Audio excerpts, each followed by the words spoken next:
Hi there guys, how are you? Now इस video में हम बात करेंगे some important facts about Beowulf.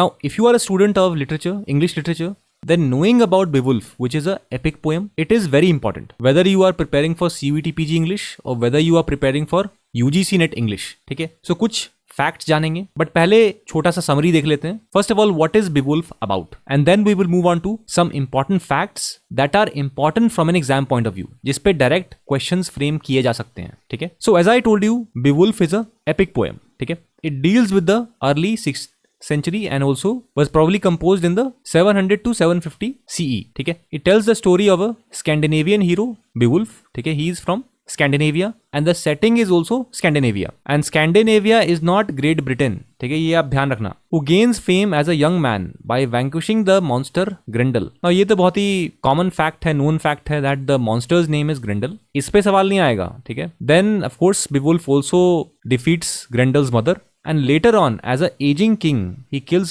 a dragon, but in the fight he is also wounded. So ultimately Beowulf later on dies.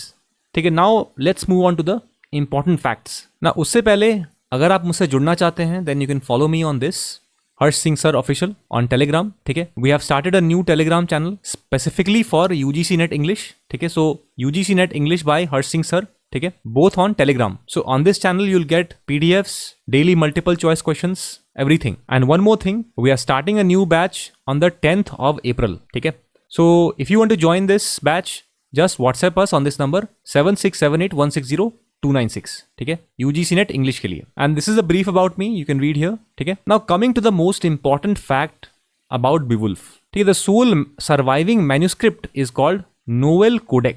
ठीक है, एक manuscript है जिसके अंदर ये ओरिजिनल टेक्स्ट जो है Beowulf का वो प्रिजर्व्ड है. So in the exam they can ask you what is Novel Codex or in which manuscript is Beowulf preserved. It is Novel Codex.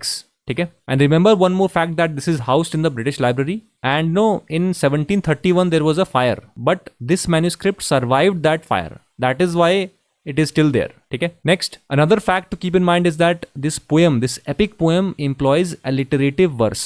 तो आपको पता होना चाहिए व्हाट इज अलिटरेटिव वर्स. इस पे क्वेश्चन आ सकता है directly. Another thing to keep in mind is that this is written in old English. ठीक है, सो आपको पता होना चाहिए what is the difference between old English, middle English and modern English. उसके बाद देखो, as I told you, this is about Beowulf, the adventures of Beowulf. ठीक है, ही डिफीट्स Grendel, ही वैंक्विशेस और डिफीट्स Grendel's मदर ऑल्सो. ठीक है, and then finally kills a dragon. और एक और कैरेक्टर का नाम आपको पता होना चाहिए, it's called Wiglaf. Wiglaf. Now Wiglaf कौन है? Wiglaf is a name of a comrade or a soldier who helps Beowulf kill the dragon. ठीक है, जब Beowulf जो हैं बूढ़े हो जाते हैं and when finally he battles the dragon, ठीक है, he is mortally wounded, but Wiglaf, his royal soldier or friend, helps him by killing the dragon. ठीक है, तो and ultimately after the death of Beowulf, it is Wiglaf that becomes the king. ठीक है, तो इन 3-4 characters के नाम आप याद रखना, Beowulf, Wiglaf, Grendel. Now after that, the next thing that you should know is that who wrote this epic poem.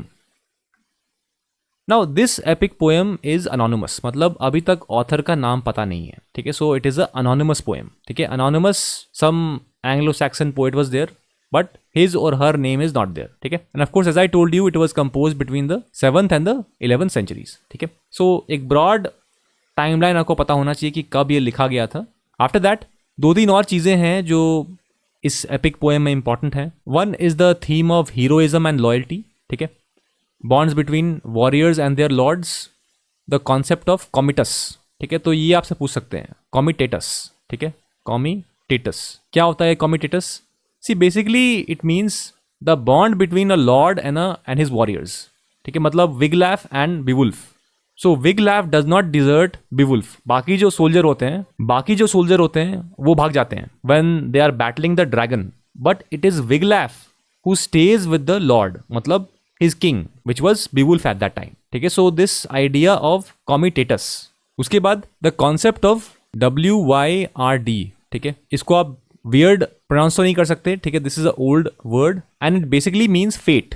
ठीक है, फेट ये मतलब होता है. And fate is a important concept in all of Anglo Saxon poetry. ठीक है, because in those days since science and technology was not that developed, the reliance on fate मतलब किस्मत या destiny that is a recurring theme that you will find in almost every Anglo Saxon poem, ठीक है. सो wired जो है ये आप याद रखना, ठीक है. Comitatus and wired.